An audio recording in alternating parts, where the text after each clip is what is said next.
40,000-ലധികം delivery എടുത്തിട്ടുണ്ട് ഞാൻ. ആ കേസുകളിൽ ഒരുപാട് കോംപ്ലിക്കേഷൻസ് വരാമായിരുന്നു. ആ സമയത്തൊക്കെ എനിക്ക് താങ്ങായി നിന്നത് കർത്താവിൻ്റെ കരങ്ങളാണ്.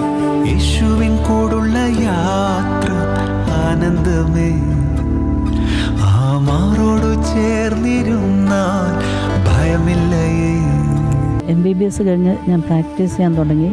ഒരുപാട് പ്രതിബന്ധങ്ങൾ എൻ്റെ മുന്നിൽ വന്നെങ്കിലും അതിനെയൊക്കെ തരണം ചെയ്ത് മുന്നോട്ട് പോകാൻ എന്നെ സഹായിച്ചത് പരിശുദ്ധ കുർബാനയും പരിശുദ്ധ അമ്മയുമാണ്.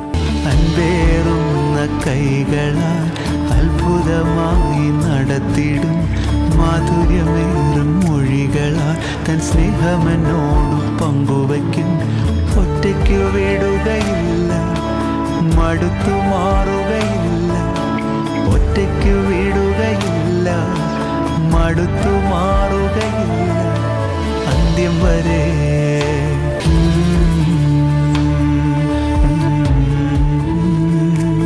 നിസ്വാർത്ഥ സേവനത്തിന്റെ മഹനീയ മാതൃക തീർക്കുകയാണ് ഗൈനക്കോളജിസ്റ്റായ ഈ അന്നമ്മ ഡോക്ടറും അമല ഹോസ്പിറ്റൽ എന്ന ഈ മഹനീയ സ്ഥാപനവും. ആതുര ശുശ്രൂഷ രംഗത്ത്, പ്രത്യേകിച്ച് മലയോര ജനതയുടെ ആരോഗ്യ പരിപാലന രംഗത്ത് അഭിമാനകരമായ സേവനം നൽകിക്കൊണ്ട് തലയെടുപ്പോടെ ഉയർന്നു നിൽക്കുന്ന അമല മൾട്ടി സ്പെഷ്യാലിറ്റി ഹോസ്പിറ്റലും അതിൻ്റെ എല്ലാമെല്ലാമായ അന്നമ്മ ഡോക്ടറും ഒരു നാടിൻ്റെ തന്നെ അഭിമാനമാണ്. 3.5 പതിറ്റാണ്ട് കാലത്തെ നിസ്വാർത്ഥ സേവനത്തിന്റെ ഫലമാണ് ഈ സ്ഥാപനം.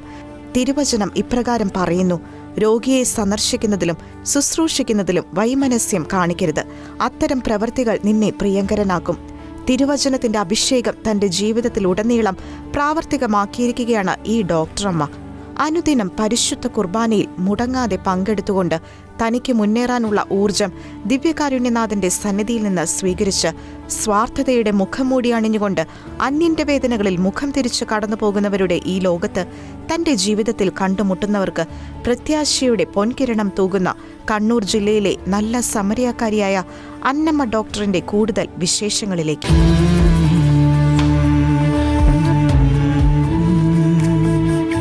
ഇരുളിൽ കാൽ തട്ടി വീഴുന്നവർക്ക് കൈത്താങ്ങാകുവാനും കയ്യിലൊന്നും അവശേഷിക്കാത്ത പട്ടിണി പാവപ്പെട്ടവന്റെ കയ്യിലെ മാണിക്യമാകുവാനും വിളിക്കപ്പെട്ട വിളികളാണ് ഓരോ ഡോക്ടേഴ്സും. 3.5 പതിറ്റാണ്ട് കാലത്തെ നിസ്വാർത്ഥ സേവനം, 40,000-ൽ-അധികം ഡെലിവറി അറ്റൻഡ് ചെയ്ത ഏക ഗൈനക്കോളജിസ്റ്റ്. അതെ, ഞാൻ പറഞ്ഞു വരുന്നത് അമല മൾട്ടി സ്പെഷ്യാലിറ്റി ഹോസ്പിറ്റലിലെ ബഹുമാനപ്പെട്ട അന്നമ്മ മേഡത്തെ കുറിച്ചാണ്. മലയോര മേഖലയിൽ തന്നെ നിസ്വാർത്ഥ സേവനത്തിൻ്റെ മറ്റൊരു മദർ തെരേസ ഇന്ന് നമ്മോടൊപ്പം ആയിരിക്കുമ്പോൾ നിരവധി അനുഭവങ്ങൾ ജീവിതത്തിലൂടെ നമുക്ക് ഷെയർ ചെയ്യുവാൻ, ഷെക്കീന പ്രേക്ഷകരുമായിട്ട് ഷെയർ ചെയ്യുവാൻ നമ്മോടൊപ്പം ആയിരിക്കുകയാണ് ബഹുമാനപ്പെട്ട ഡോക്ടർ അന്നമ്മ. മാം, ഈ പ്രോഗ്രാമിലേക്ക് എല്ലാ പ്രേക്ഷകരുടെ പേരിലും ഏറെ സ്നേഹത്തോടെ സ്വാഗതം ചെയ്യുന്നു.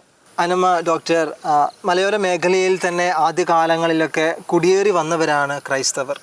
ആ ഒരു കുടിയേറ്റത്തിൻ്റെ കാലഘട്ടത്തിൽ MBBS പഠിക്കാനും അതുപോലെ തന്നെ മറ്റുള്ളവരെ ശുശ്രൂഷിക്കുവാനും പ്രത്യേകിച്ച് ഗൈനക്കോളജി വിഭാഗം തിരഞ്ഞെടുക്കുവാനും ഉണ്ടായ ഒരു ഇൻസ്പിരേഷൻ അതൊന്ന് പ്രേക്ഷകരായിട്ട് പങ്കുവയ്ക്കാം. പതിറ്റാണ്ടുകൾക്ക് മുമ്പ് എൻ്റെ വല്യപ്പനും വല്യമ്മയും ചാച്ചനും സഹോദരങ്ങളും ഈ നാട്ടിലേക്ക് കുടിയേറി വന്നപ്പോൾ ഇവിടെയൊക്കെ തീർത്തും കാട് ആയിരുന്നു.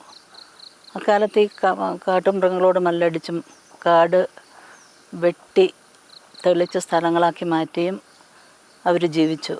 അന്ന് പല സാംക്രമിക രോഗങ്ങളും ഒക്കെ കൊണ്ട് പലരും മരിച്ചിട്ടുണ്ട്. എൻ്റെ ചാച്ചൻ്റെ ഒരു ബ്രദർ പോലും മലമ്പനി ബാധിച്ച് മരിച്ചിട്ടുണ്ട്.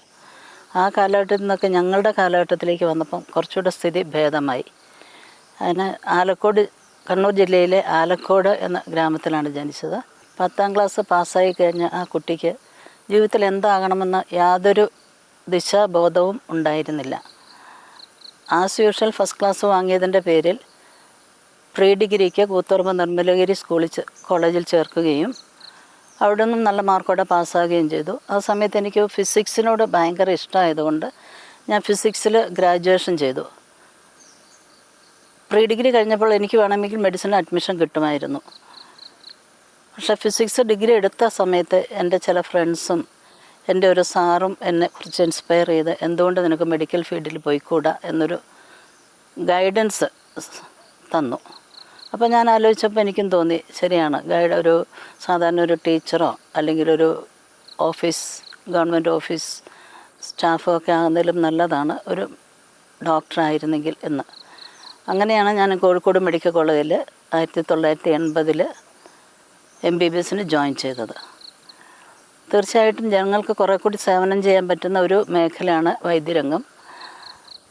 കോഴിക്കോട് മെഡിക്കൽ കോളേജിൽ ആ പഠനം എന്നെ വളരെയധികം സഹായിച്ചു എൻ്റെ പ്രൊഫഷണൽ ലൈഫ് പടുത്തുയർത്താൻ.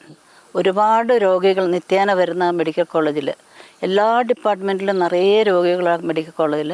നല്ലൊരു ഗൈഡൻസ് ഞങ്ങൾക്ക് കിട്ടി. ഞങ്ങൾ പ്രൊഫസർമാരെ ഞാൻ നമിക്കുകയാണ്. ഒത്തിരി സ്നേഹത്തോടെ ഞങ്ങൾ വിദ്യാർത്ഥികളെ പഠിപ്പിക്കുകയും മാർഗനിർദ്ദേശം ചെയ്ത് അവരൊക്കെ കോഴിക്കോട് നിന്നൊരു വിദ്യാർത്ഥി MBBS പാസ്സായി പുറത്തിറങ്ങുമ്പോൾ അത്യാവശ്യം ഒരുവിധം എല്ലാ കേസുകളും അന്നത്തെ കാലഘട്ടത്തിൽ മാനേജ് ചെയ്യാൻ പറ്റുന്ന രീതിയിലേക്ക് മിടുക്കരാക്കി കൊണ്ടുവന്നിരുന്നു. ഡോക്ടർമാരിൽ ഒരാൾ, അപൂർവങ്ങളിൽ അപൂർവമായിരിക്കും ഡോക്ടർ.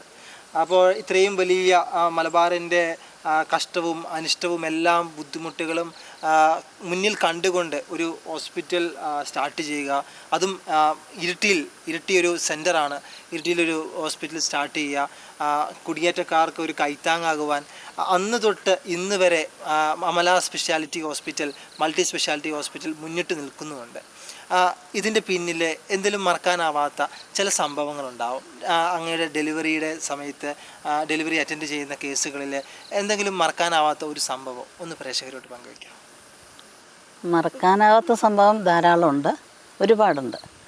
അതിൽ ഇപ്പോൾ ഒരു സംഭവം പറയാൻ പറഞ്ഞതുകൊണ്ട് ഞാനത് ഒരു കാര്യം മാത്രം പറയുകയാണ്.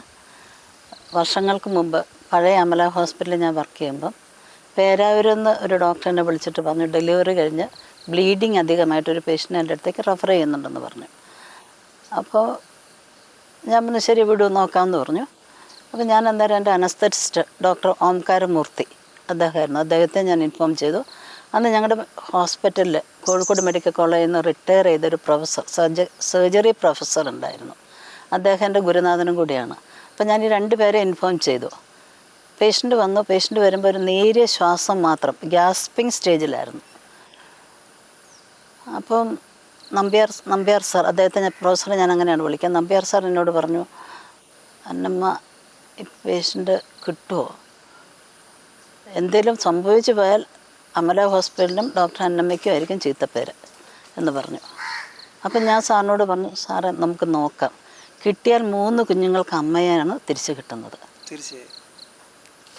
അങ്ങനെ ഞാൻ ഡോക്ടർ ഓംകാരമൂർത്തിയോട് പറഞ്ഞു സാറേ ഒരു ചെറിയ സഡേഷൻ കൊടുക്കുക, നമുക്കൊന്ന് നോക്കാമെന്ന് പറഞ്ഞു.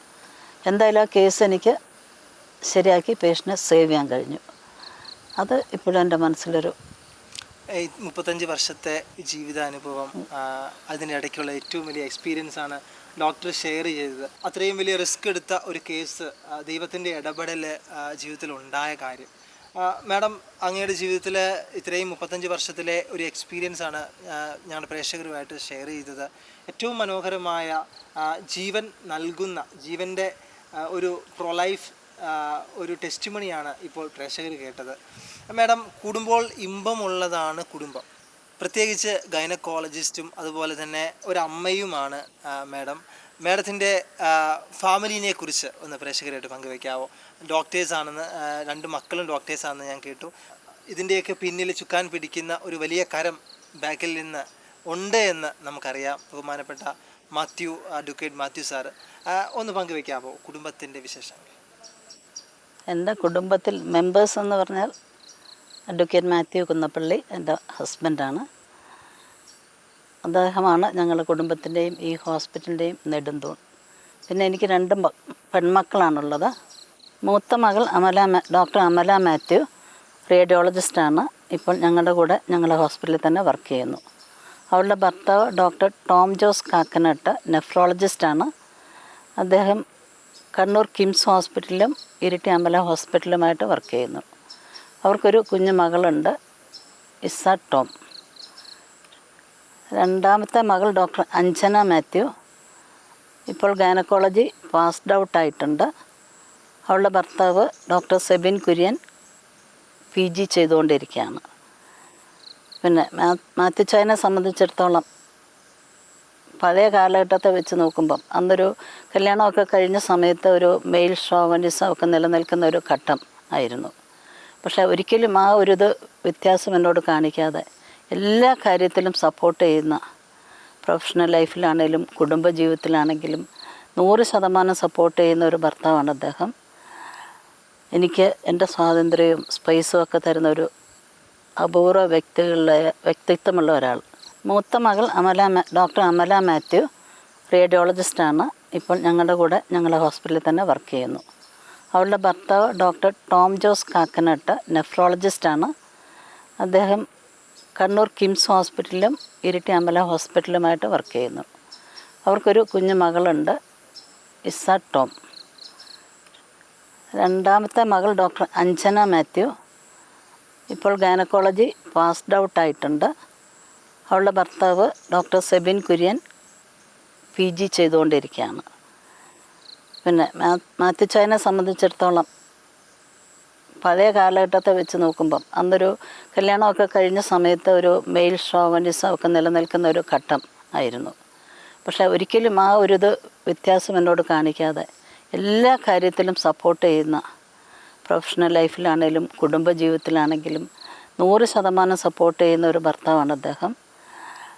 എനിക്ക് എൻ്റെ സ്വാതന്ത്ര്യവും സ്പേസും ഒക്കെ തരുന്ന ഒരു അപൂർവ വ്യക്തിത്വമുള്ള ഒരാൾ. അതേപോലെ മക്കൾക്കാണെങ്കിലും ഏറ്റവും നല്ല അപ്പനാണ് അദ്ദേഹം. മലയോര മേഖലയിലെ സാധാരണ ജനങ്ങൾക്ക് എപ്പോഴും ഒരു കൈത്താങ്ങ് ആയി മാറണമെന്നും അവരുടെ ആരോഗ്യ പരിപാലന രംഗത്ത് കരുതലുകൾ കൊടുക്കണമെന്നും ചികിത്സ നന്നായി നൽകണമെന്നുള്ളൊരു ആഗ്രഹത്തോടെയാണ് ഞങ്ങൾ അമല ഹോസ്പിറ്റൽ ആരംഭിച്ചത്. അന്ന് മുതൽ ഇന്ന് വരെ 24 മണിക്കൂറും ഞങ്ങൾ ഒഫീഷ്യൽ ഡ്യൂട്ടിയിലാണ്, ഞാനും ആശാനും. ഏത് സമയത്തും ഒരു എമർജൻസി കേസ് വന്നാൽ ഞാൻ ഈ പ്രായത്തിലും പോവാറുണ്ട്.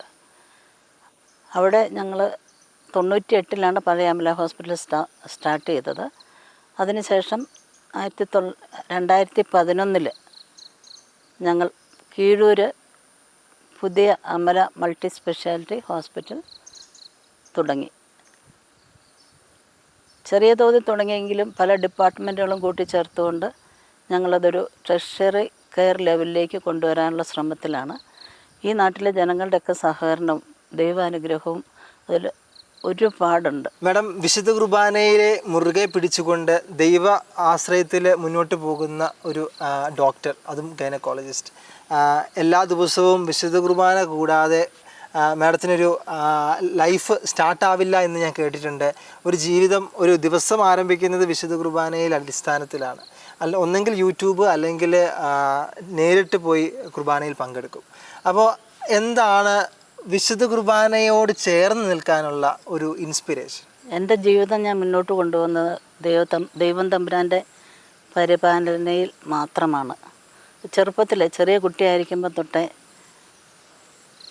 സ്ഥിരമായിട്ട് എൻ്റെ ചാച്ചൻ എന്നെ പള്ളിയിൽ വിടുമായിരുന്നു, ഞങ്ങളെ പള്ളിയിൽ വിടുമായിരുന്നു. ആലക്കോട് സെൻറ്റ് മേരീസ് ചർച്ചിൻ്റെ തൊട്ടടുത്ത പറമ്പ് ആണ് ഞങ്ങളുടെ പറമ്പായിരുന്നു. അത്രയും അടുത്തായിരുന്നു, ഒരു ഓട്ടത്തിന് പള്ളിയിലെത്താവുന്ന ഒരു ദൂരത്തിൽ പള്ളി ഉണ്ടായിരുന്നത് കൊണ്ട് എല്ലാ ദിവസവും ഞങ്ങൾ പള്ളിയിൽ പോകുമായിരുന്നു. 10ാം ക്ലാസ്സിന് ശേഷം ഹോസ്റ്റലിലേക്ക് മാറി. അതും സിസ്റ്റർമാരുടെ ഹോസ്റ്റലിലായതുകൊണ്ട് അവിടെയും എല്ലാ ദിവസവും പള്ളിയിൽ പരിശുദ്ധ കുർബാനയിൽ പള്ളിയിൽ പോകാനും പരിശുദ്ധ കുർബാനയിൽ പങ്കെടുക്കാനും ഞങ്ങൾക്ക് സാധിച്ചിരുന്നു. വീണ്ടും കോഴിക്കോട് മെഡിക്കൽ കോളേജിലെത്തിയപ്പം അവിടെ ദേവഗിരി ചർച്ച് ഉണ്ടായിരുന്നു. അതും മിക്ക ദിവസവും ഈവനിങ്ങിൽ ഫ്രീ ആകുന്ന സമയത്തൊക്കെ ഞാനവിടെ പള്ളിയിൽ പോകുമായിരുന്നു.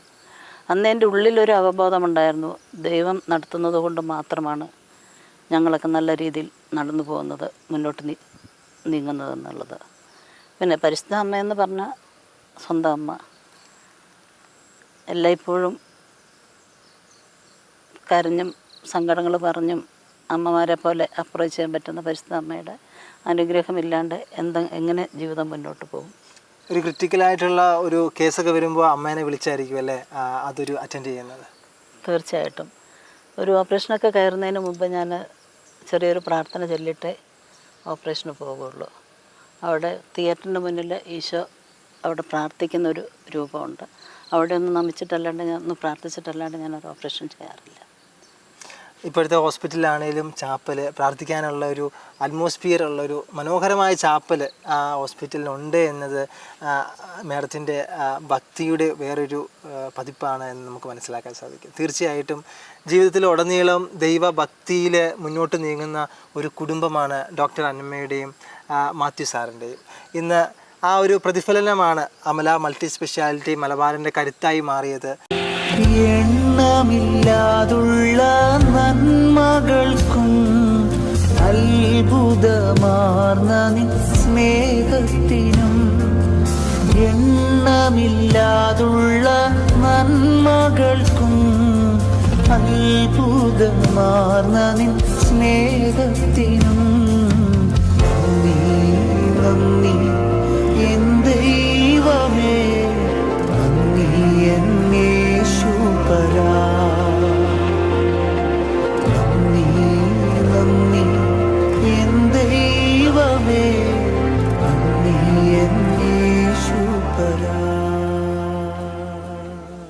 ഇന്നത്തെ നമ്മുടെ സമൂഹത്തിലെ ഒരു ട്രെൻഡിങ് എന്ന് പറയുന്നത് മൈഗ്രേഷൻ, അതായത് കുടിയേറ്റമാണ്. യുവജനങ്ങൾ നമ്മുടെ നാട്ടിൽ നിൽക്കാതെ കുടിയേറി മറ്റുള്ള രാജ്യങ്ങളിലേക്ക് കൂടുതൽ സാലറി കിട്ടുമെന്ന പ്രതീക്ഷയിൽ നീങ്ങുന്ന ഒരവസ്ഥ. ഇവിടെ മാതാപിതാക്കന്മാരെല്ലാം ഒറ്റയ്ക്കാകുന്ന ഒരു സാഹചര്യം. എന്താണ് ഒരു സംരംഭക എന്ന നിലയിൽ ഒരു ആതുര ശുശ്രൂഷ രംഗത്ത് നിരവധി ആളുകൾക്ക് ജോലി നൽകുവാൻ മാഡത്തിന് കഴിഞ്ഞിട്ടുണ്ട്, മാഡത്തിനും കുടുംബത്തിനും സാധിച്ചിട്ടുണ്ട്. വളരെ സങ്കടകരമായ ഒരു അവസ്ഥയാണ് ഈ മൈഗ്രേഷൻ. കാരണം ഒരു വീട്ടിലും ചെറുപ്പക്കാരെ കാണാനില്ല. അപ്പോൾ നമ്മൾ സമൂഹത്തിൽ നമ്മളൊരു മീറ്റിങ്ങിനും എന്തിനു പോയി കഴിഞ്ഞാലും കുറേ വയസ്സായ ആൾക്കാരും തീരെ ചെറിയ കുഞ്ഞു കുട്ടികളും ഉണ്ടാവും. അതേ ആൾക്കാർ യങ്സ്റ്റേഴ്സിനെ കാണുന്നത് വളരെ കുറവാണ്. കാരണം എല്ലാവരും പഠിക്കാൻ ഇപ്പം +2 കഴിഞ്ഞു ഉടനെ പോവുകയാണ് പഠിക്കാനും വിദേശത്തേക്ക് പോകാനും അവിടെ കൂടുതൽ ഡിഗ്രികൾ നേടിയെടുത്ത് അവിടെ ജോലി ചെയ്യാനും. പോയവരാരും തിരിച്ചു വരികയില്ല. അപ്പോൾ നമ്മളുടെ ഒരു ക്രിസ്ത്യാനിറ്റിക്ക് അത് വളരെ ഒരു മോശമായ അവസ്ഥയാണ് എന്നാണ് ഞാൻ കണക്ക് കൂട്ടുന്നത്. പിന്നെ നമ്മുടെ നാട്ടിൽ സൗകര്യങ്ങൾ കുറവാണ്. സംരംഭകർ ഇപ്പം മറ്റുള്ള രാജ്യങ്ങളിലൊക്കെ ആണെങ്കിൽ ഇപ്പോൾ ഒരു 10-20 പേർക്ക് ജോലി കൊടുക്കുന്ന ഒരു സ്ഥാപനത്തിൻ്റെ ഉടമയൊക്കെ നല്ലോണം ബഹുമാനിക്കപ്പെടുന്നുണ്ട്. നമ്മുടെ നാട്ടിൽ അതൊക്കെ വളരെ കുറവാണ്. പക്ഷേ ഗവൺമെൻറ് ഇപ്പോൾ കുറേ കാര്യങ്ങൾ നല്ല നല്ല കാര്യങ്ങൾ ചെയ്യുന്നുണ്ട്. ഒരു സംരംഭകർ സംരക്ഷിക്കപ്പെടേണ്ട ഒരു അവസ്ഥയിലേക്ക് ഇവിടെ കാര്യങ്ങൾ വരണം. ഒരു സ്ഥാപനം നടത്തിക്കൊണ്ട് പോകുമ്പോൾ അതിനൊത്തിരി വിലങ്ങുതടിയായ നിയമങ്ങളും നിയമക്കുരുക്കുകളും വരാത്ത രീതിയിൽ നല്ല രീതിയിൽ മുന്നോട്ട് കൊണ്ടുപോകാനുള്ളൊരു സഹകരണം ജനങ്ങളുടെ ഇടയിൽ നിന്നും സർക്കാരിൽ നിന്നും ഉണ്ടാവണമെന്നാണ് ഞാൻ ആഗ്രഹിക്കുന്നത്. ഇപ്പോൾ ഒരു എന്തെങ്കിലും ഒരു ഇൻഡസ്ട്രി തുടങ്ങുവാണെങ്കിൽ തന്നെ അതിന് പരമാവധി അത് പൂട്ടുവാനുള്ള ചില സാഹചര്യങ്ങൾ, നിയമക്കുരുക്കുകളാണ് നമ്മുടെ ഗവൺമെൻറ്റുകൾ ഇപ്പോൾ സൃഷ്ടിക്കുന്നത്. തീർച്ചയായും മാഡം പറഞ്ഞതുപോലെ തന്നെ ഇച്ചിരി ലിബറലായിട്ട് സ്വകാര്യ മേഖലയിലൊക്കെ ഇടപെടാനും ആളുകൾക്ക് പ്രൈവറ്റ് സെക്ടറിൽ ജോലികൾ ലഭിക്കുവാനും നാട് വിടാതെ മുന്നോട്ട് പോകണമെന്നാണ് മാഡത്തിൻ്റെ അഭിപ്രായം അല്ലേ? അതെ, ഗവൺമെൻറ് കുറേ കാര്യങ്ങൾ ചെയ്യുന്നുണ്ട്. പക്ഷേ ഇപ്പോഴും നമ്മളൊരു ആരോഗ്യ മേഖലയ്ക്ക് വന്നിരിക്കുന്ന വേറൊരു പ്രതിഭാസം എന്ന് പറഞ്ഞു കഴിഞ്ഞാൽ അമേരിക്കൻ കമ്പനികൾ വന്ന് നമ്മുടെ വലിയ വലിയ ഹോസ്പിറ്റലുകൾ, വലിയ വലിയ കോർപ്പറേറ്റ് ഹോസ്പിറ്റലുകൾ തുടങ്ങുന്ന ഒരവസ്ഥയാണ്. അത് നമ്മുടെ സാമ്പത്തിക സ്ഥിതിയെ നന്നായിട്ട് ബാധിക്കും. മാഡത്തിൻ്റെ ബാക്ക് ബോൺ എന്ന് തന്നെ നമുക്ക് വിശേഷിപ്പിക്കാവുന്ന ഒരു വ്യക്തിയാണ് ബഹുമാനപ്പെട്ട അഡ്വക്കേറ്റ് മാത്യു സർ. മാത്യു സാറിനെ നമ്മൾ ഇതുവരെയായിട്ടും പരിചയപ്പെട്ടിട്ടില്ല. മലബാറിലെ തന്നെ ദമ്പതികൾ ആരംഭിച്ച ഏറ്റവും വലിയ ഇന്ന് വിജയത്തിൽ എത്തി നിൽക്കുന്ന ഒരു സ്ഥാപനമാണ് അമല മൾട്ടി സ്പെഷ്യാലിറ്റി ഹോസ്പിറ്റൽ. അത് കുടുംബത്തിൻ്റെ ഭദ്രത തന്നെയാണെന്ന് നമുക്ക് തീർച്ചയായിട്ടും പറയാൻ സാധിക്കുന്നതാണ്. സാറിനെ ഏറ്റവും എല്ലാ പ്രേക്ഷകരുടെ പേരിൽ നമുക്ക് ഈ പ്രോഗ്രാമിലേക്ക് സ്വാഗതം ചെയ്യാം.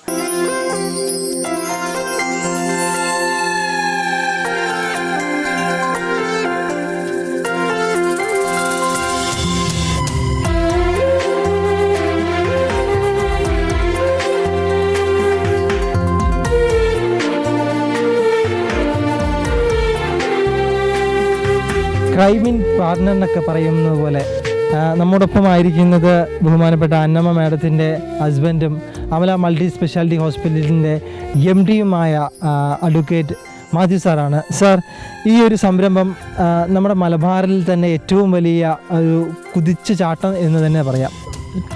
സ്പെഷ്യലായിട്ട് മെഡിക്കൽ ഫീൽഡിൽ തന്നെ എന്താണ് അമല മൾട്ടി സ്പെഷ്യാലിറ്റി ഹോസ്പിറ്റൽ ആരംഭിക്കുന്നതിലും ഈ ആതുര സേവന രംഗത്ത് കുടുംബമായിട്ട് തന്നെ ദമ്പതികൾ സ്ഥാപിച്ച ഒരു ഹോസ്പിറ്റൽ ഇത്ര വിജയകരമായിട്ട് ഇന്നും പതിറ്റാണ്ടുകൾ മുന്നോട്ട് പോകുമ്പോൾ എന്താണ് ആ ഒരു നിശ്ചയദാർഢ്യത്തിൻ്റെ ഒരു വഴിത്താരയെക്കുറിച്ചൊന്ന് പങ്കുവയ്ക്കാം. ഞാൻ ബേസിക്കലി ഒരു അഭിഭാഷകനായിരുന്നു. ഞാൻ വിവാഹം ചെയ്തത് ഡോക്ടർ അന്നമ്മേനെ കല്യാണം കഴിച്ചു. അതിനുശേഷം അവർ PGക്ക് പോയി. അങ്ങനെ വന്ന് തലശ്ശേരി ജോസ്ഗിരിയിൽ പ്രാക്ടീസ് തുടങ്ങി. ഒരു വർഷം കഴിഞ്ഞപ്പോൾ അന്ന് സാലറിയൊക്കെ വളരെ കുറവായിരുന്നു. അന്ന് 7,000 രൂപയാണ് ഒരു ഗൈനക്കോളജിസ്റ്റ് കിട്ടുന്ന സാലറി. അപ്പോൾ നമുക്കത് നമ്മുടെ ജീവിത നിലവാരമോ ജീവിത കാര്യങ്ങളൊന്നും നടത്തിക്കൊണ്ട് പോകാൻ കഴിയാത്ത സാഹചര്യം വന്നപ്പോൾ നമ്മൾ ഇരിട്ടിയിലേക്ക് ഷിഫ്റ്റ് ചെയ്തു. അവിടെ തങ്കം പാനൂസ് ഡോക്ടറുടെ കൂടെ 4 വർഷക്കാലം ഡോക്ടർ പ്രാക്ടീസ് ചെയ്തു. തങ്കം പാനൂസ് ഈ മലയോര മേഖലയിലും ഈ കുടിയേറ്റ പ്രദേശത്തും ഏറ്റവും പ്രഗത്ഭയായ ഒരു ഡോക്ടറായിരുന്നു. അവിടെ 4 വർഷം പ്രാക്ടീസ് ചെയ്ത് കഴിഞ്ഞപ്പോൾ നമുക്ക് പ്രാക്ടീസ് ചെയ്യാനുള്ള സാഹചര്യങ്ങളും ഇൻഫ്രാസ്ട്രക്ചറും ആ ഹോസ്പിറ്റലില്ല. അപ്പോൾ നമ്മളൊരു ഹോസ്പിറ്റൽ സ്റ്റാർട്ട് ചെയ്തു. 98 ഹോസ്പിറ്റൽ സ്റ്റാർട്ട് ചെയ്തു. അതൊരു തുടക്കം മാത്രമായിരുന്നു. അന്ന് ഒരു ഹോസ്പിറ്റൽ തുടങ്ങണം എന്നുള്ള ആഗ്രഹങ്ങളൊന്നും ഞങ്ങളുടെ മനസ്സിലില്ലായിരുന്നു. അങ്ങനെ തുടങ്ങി അത് ഭയങ്കരമായി ക്ലിക്കായി കഴിഞ്ഞപ്പോൾ ഞങ്ങൾക്കൊരു സ്വന്തമായി തന്നെ ഒരു ഹോസ്പിറ്റൽ സ്റ്റാർട്ട് ചെയ്യാൻ ഞങ്ങൾ ആഗ്രഹിച്ചു. 2011 200 ബെഡോട് കൂടിയ വലിയ സൂപ്പർ സ്പെഷ്യാലിറ്റി ഹോസ്പിറ്റൽ സ്റ്റാർട്ട് ചെയ്യുകയാണ് ചെയ്തത്. അത് ഞങ്ങളെ സംബന്ധിച്ചിടത്തോളം ഇരിട്ടിയിൽ തുടങ്ങാനുള്ള കാരണം ഈ മലയോര മേഖലയിൽ കുടിയേറ്റ ജനതയ്ക്ക് ആരോഗ്യ പരിപാലന രംഗത്ത് ഒരു സഹായം എന്ന രീതിയിലാണ് ചെയ്തത്. പണമുണ്ടാക്കുകയാണ് നമ്മുടെ ലക്ഷ്യം എന്തെങ്കിൽ നമുക്ക് തലശ്ശേരിയോ കണ്ണൂരോ തുടങ്ങി സൂപ്പർ സ്പെഷ്യാലിറ്റി ഹോസ്പിറ്റൽ തുടങ്ങാമായിരുന്നു. അത് ഇതിലും ഭയങ്കരമായ വിജയത്തിലേക്ക് പോകുമായിരുന്നു. പക്ഷേ ഈ മലയോര മേഖലയിൽ ഒരു സൗകര്യം ചെയ്യുക എന്നുള്ളതായിരുന്നു നമ്മുടെ ലക്ഷ്യം. അങ്ങനെയാണ് ഈ സ്ഥാപനം ഇത്രമാത്രം വളർന്നത്. പിന്നെ ഞങ്ങളുടെ കുടുംബത്തിൽ തന്നെ അന്നമ്മ ഡോക്ടറെ ഞാൻ കല്യാണം കഴിച്ചതിന് ശേഷം ആദ്യം ഞങ്ങളുടെ കുടുംബത്തിലേക്കൊരു ഡോക്ടറായിട്ട് കടന്നു വരുന്ന അന്നമ്മ ഡോക്ടറാണ്. അതിനുശേഷം ഇപ്പോൾ ഞങ്ങളുടെ കുടുംബത്തിൽ 24 ഡോക്ടേഴ്സുണ്ട്. DMക്കാരുണ്ട്, സൂപ്പർ സ്പെഷ്യാലിറ്റി ഡോക്ടർമാരെല്ലാവരും ഉണ്ട്. അപ്പോൾ അവരെല്ലാം ആരോഗ്യ പരിപാലന രംഗത്ത് പ്രവർത്തിക്കുന്നവരായതുകൊണ്ട് ഈ മേഖലയിൽ കുറേ മുന്നോട്ട് പോകണമെന്നുള്ള ആഗ്രഹം ഞങ്ങളുടെ മനസ്സിൽ വന്നുകൊണ്ടാണ് ഇത്തരത്തിലൊരു സംരംഭം ഞങ്ങൾ തുടങ്ങിയത്.